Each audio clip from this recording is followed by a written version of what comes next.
everyone, and welcome to Behind the Nail Pros for the November issue. We're here with Amy Becker, who is also our 2013 Nail Pro Cup winner. Thank you so much for coming back. It's always so lovely to have you.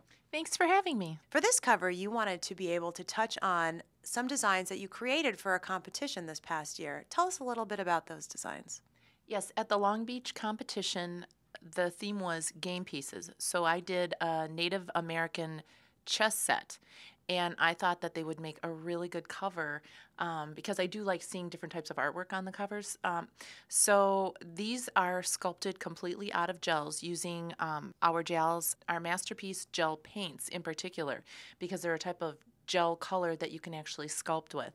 And so then for the other hand, I just sculpted a set of gel nails and then used those paints in more of a wearable art design that readers could actually do for their customers. So let's go back and talk about how you created the more wearable style nails. You began by applying a form and extending the length.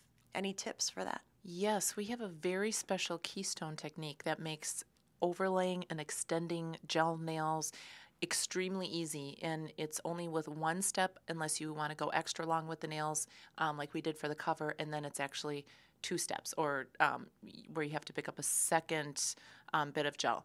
But it's a very unique technique that we've developed to make gel application much easier and still give the tech the ability to keep the arch in the nail.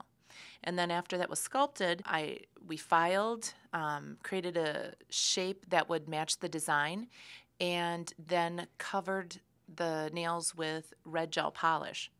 After that, I started layering the gel paints in different colors using one of our new brushes that we have, which make flowers and things super easy and fast. You get great detail with that particular type of brush. So the pattern was sort of based on an image that I had sent you, but you took your own little spin on it.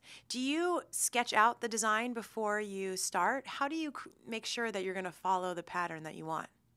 Well, I don't sketch it out, but I do try and practice it ahead of time, because so often what I have envisioned in my mind and what when I get pictures, like what you've shown me, then I start doing it. It might not turn out like that. However, something will always come of it if I just play with it. And sometimes I'll look for other photos online, to get some inspiration from, and just play with it until I've got the right color combinations that I like. And then because the gel is 3D, did you use a top coat over it?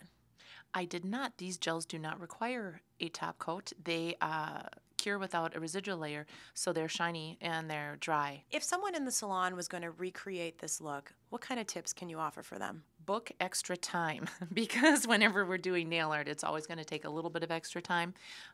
Make sure you breathe in between your brush strokes, not through the brush strokes.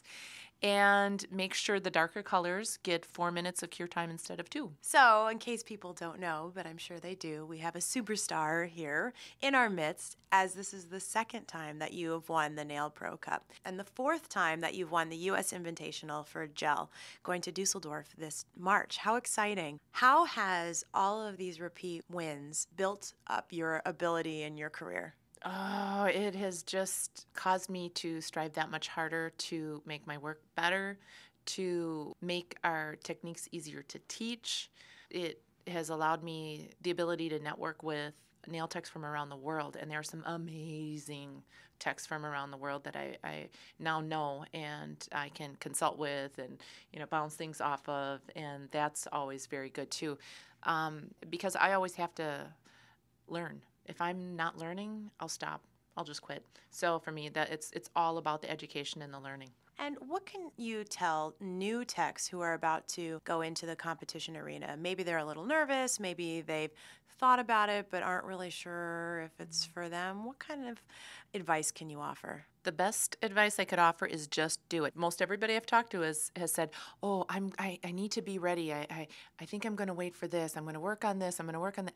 The best thing to do, it's like getting into cold water. Just jump in, because as soon as you do it, instantly you start learning, which is my number one reason for having competed for over 20 years, is for the learning. So instantly they can start learning. They don't have to put off their education, and they will get experience that they can then use for the next one. They will also have the ability to talk to the other nail techs so that they can get further help from them. So the longer they put it off, the longer they wait before having that experience of education that you can only get from competing. There are things that you learn in the competition arena that you will never get in a class. So what's up for you next? I'm retiring from competing. I'm so excited. I will be going to Dusseldorf to do the World Championship, and that will be my last competition. And I plan on judging for NAILPRO competitions and assisting there whenever possible, because the most enjoyment I've been getting out of competitions over the last year has been when I've been able to help other competitors.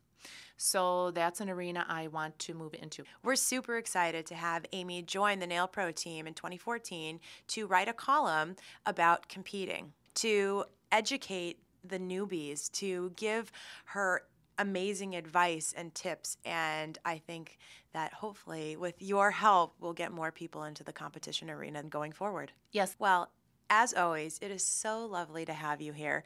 I really appreciate all the hard work that you've done, and I'm excited for you to take all of your experiences in competition to the next level and help educate all of our readers. And thank you for coming in and doing the cover. The nails are beautiful, and we had a great time, as always. Thanks, Stephanie.